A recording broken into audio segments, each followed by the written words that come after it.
Hello friends. Post preference form भरने की आज लास्ट डेट है। आप में से अगर किसी ने भी पोस्ट प्रेफरेंस फॉर्म नहीं भरा है तो प्लीज जाके लॉगिन कीजिए और फॉर्म को फिल करिए, क्योंकि एसएससी ने आपको 5 दिन का टाइम दिया हुआ था और वो टाइम आज खत्म हो रहा है। तो आप लोगों में से अगर किसी ने भी पोस्ट प्रेफरेंस फॉर्म नहीं भरा तो उनको कंसीडर नहीं किया जाएगा। एसएससी ने साफ तरीके से ये चीज कही हुई है। तो आज 26 तारीख है। आप लोगों में से जिसने भी फॉर्म नहीं भरा है वो जा करके फॉर्म को फिल करें। और बहुत सारे कैंडिडेट्स को लॉगिन में और पोस्ट प्रेफरेंस फॉर्म भरने के बाद जब अपनी पोस्ट को वो प्रेफरेंस दे देता है, बॉक्सेस फिल कर देता है, जब वो सबमिट करता है तो वहां पर प्रॉब्लम हो रही है।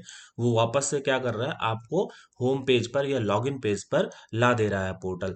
तो उसमें आपको क्या करना है, उस पोस्ट प्रेफरेंस के ऑर्डर का एक फोटो ले लीजिए, उसका स्क्रीनशॉट ले लीजिए और उस पोस्ट प्रेफरेंस के ऑर्डर को दोबारा से, जब दोबारा आपका लॉगिन पेज में आ जाता है, जैसे जैसे कि आपने सबमिट किया और दोबारा से लॉगिन पेज में आप वापस आ गए, लॉग आउट हो गया एकदम से। ऐसा हो रहा है, बहुत सारे कैंडिडेट्स के साथ हो रहा है ऐसा। तो वो इसलिए हो रहा है कि पोस्ट प्रेफरेंस भरने में काफी देर हो रही है। तो उस देरी को कम करने के लिए आप क्या करिए कि फोटो ले लीजिए या स्क्रीनशॉट ले लीजिए। तो वहां से देख करके जब आप दोबारा से फॉर्म उस पे जाएंगे, लॉगिन करेंगे और पोस्ट प्रेफरेंस फॉर्म ओपन करेंगे, तो उसको क्या करिए, जो आपने स्क्रीनशॉट लिया, जो आपने फोटो ली है या जो पेपर में आपने लिख रखा है पहले से, उसको फटाफट कर दीजिए और 2 मिनट 1 मिनट के अंदर सारी बॉक्सेस को फिल करके सबमिट कर दीजिए तो हो जाएगा। ये प्रॉब्लम वहां से शॉर्ट आउट हो जाएगी। तो जिन भी स्टूडेंट्स को ये सबमिशन वाली प्रॉब्लम आ रही है, तो वो सबमिट करने की प्रॉब्लम को इस तरीके से उसको शॉर्ट आउट कर सकते हैं आप लोग। ये मैंने बहुत सारे लोगों को बताया और ऐसा हो रहा है कि यदि आप देर कर रहे हैं तो वो क्या कर रहा है, आपको लॉग आउट करके लॉगिन पेज में दोबारा से भेज दे रहा है। लेकिन आप पेपर में लिख लीजिए या फोन में फोटो ले लीजिए जो आपने एक बार पहले फिल कर दिया। तो उसको दोबारा से आप जब रीसेट करेंगे, लॉगिन पेज में जाकर के पोस्ट प्रेफरेंस फॉर्म करके जब रीसेट करेंगे, तो वहां पर तुरंत 1 मिनट या 2 मिनट के अंदर वो सारी पोस्ट आप दोबारा से ऑर्डर फिल कर दीजिए और आपका फॉर्म जो है वो सबमिट हो जाएगा। और उसका प्रिंट लेना जरूर मत भूलना, कोई भी, सबको प्रिंट जरूर अपने पेज का, अपने पोस्ट प्रेफरेंस ऑर्डर का ले लेना है। बहुत सारे लोगों को लॉगिन में दिक्कत हो रही है। लॉगिन में क्या है कि बहुत सारे को तो मैंने ये देखा कि पहले वाले उस पे ना करके वो जो नई वेबसाइट है उस पे लॉगिन कर रहे हैं। नई वेबसाइट में अब आगे के जो नोटिफिकेशन है, आगे की जो वैकेंसीज के नोटिफिकेशन है, वहां पर आएंगे। और आपको अब जब आगे किसी वैकेंसी के लिए आप अप्लाई करोगे तो जो न्यू वेबसाइट है वहां पर आप रजिस्ट्रेशन करके लॉगिन करके अप्लाई कर पाएंगे न्यू वैकेंसी के लिए। लेकिन जो पुरानी वैकेंसीज थी, जिन जो पुरानी वेबसाइट में नोटिफिकेशन आया था और उसी का प्रोसीजर अभी चल रहा है, वो फाइनल नहीं हुए हैं, वो पुरानी ही वेबसाइट के थ्रू आपको सारा काम करना होगा। बस हाँ, जो नोटिफिकेशन आएगा पुरानी वैकेंसीज से रिलेटेड, नई वैकेंसीज से रिलेटेड कुछ भी नोटिफिकेशन आएगा आज की डेट के बाद, जो जिस दिन एसएससी ने बताया 17 तारीख के बाद से, तो वो नई वेबसाइट पे आएगा। बस ये ध्यान रखना है। पोस्ट प्रेफरेंस फॉर्म भरने में स्टूडेंट्स क्या कर रहे हैं कि एक एक जो है पोस्ट को पूछ रहे हैं कि इस पोस्ट में क्या होगा, इस पोस्ट में क्या होगा। मैं आपको बता दूं कि जो लोग ऑलरेडी सेलेक्टेड हैं, जो लोग ये चाहते हैं कि मेरा यहाँ से ट्रांसफर हो जाए या किसी और डिपार्टमेंट में मिल जाए, तो वो तो एकदम स्पेसिफिक डिपार्टमेंट को ही फिल करेंगे कि मुझे इस वाली मिनिस्ट्री में चाहिए तो वो वाला मिनिस्ट्री में फिल करूंगा, बाकी का मुझे प्रेफरेंस में भरने नहीं। क्योंकि अगर कोई, ये मान लीजिए कि साइंस एंड टेक्नोलॉजी में मान लीजिए है कोई, तो साइंस एंड टेक्नोलॉजी को पहले प्रेफरेंस क्यों देगा, है ना।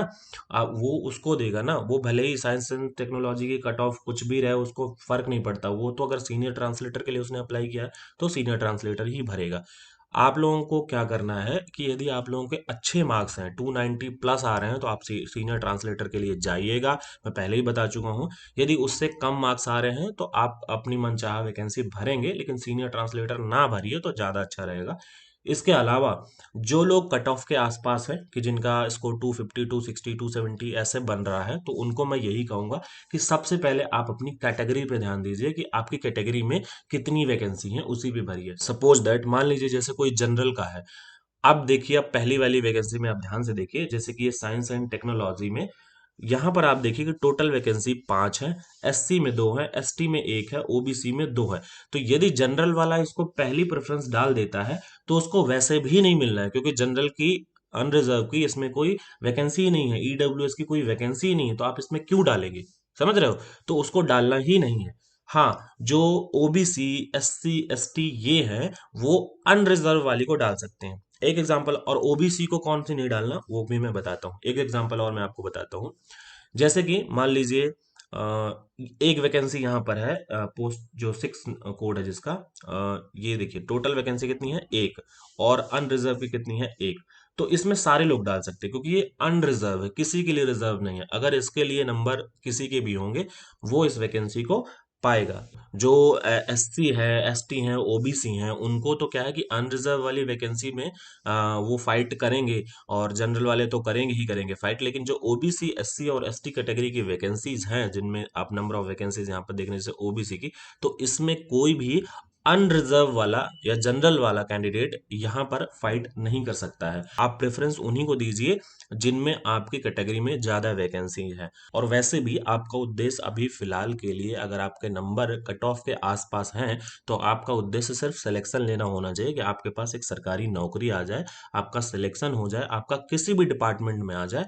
ज्यादा आपको फर्क नहीं पड़ना चाहिए। आपकी पहली प्रायोरिटी ये होनी चाहिए कि पहले मुझे एक सीट अपनी कंफर्म करनी है। जैसे ही आपकी एक सीट कंफर्म हो जाएगी, आप अगले साल दोबारा से फॉर्म अप्लाई करके आप अपनी मनचाही सीट ले सकते हैं। बट एटलीस्ट आप एक सीट अपनी कंफर्म कर लीजिए, एक सीट आप अपनी कंफर्म कर लीजिए, ऐसे आपके दिमाग में होना चाहिए। ठीक है?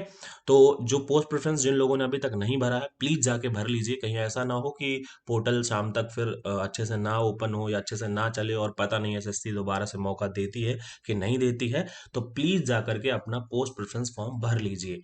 पोस्ट प्रेफरेंस फॉर्म भरना मस्ट है, क्योंकि एसएससी ने साफ तरीके से यहाँ पर इंस्ट्रक्शन में लिखा हुआ है कि यदि पोस्ट प्रेफरेंस आप नहीं भरते हैं तो आप सिलेक्शन के लिए कंसीडर नहीं किए जाएंगे। ये ध्यान रखिएगा। यहाँ पर आप देखिए कहीं पर लिखा हुआ है कि candidates who appeared in exam 2 are required to mandatory exercise their option cum preference form for consideration of their candidature in the final merit list.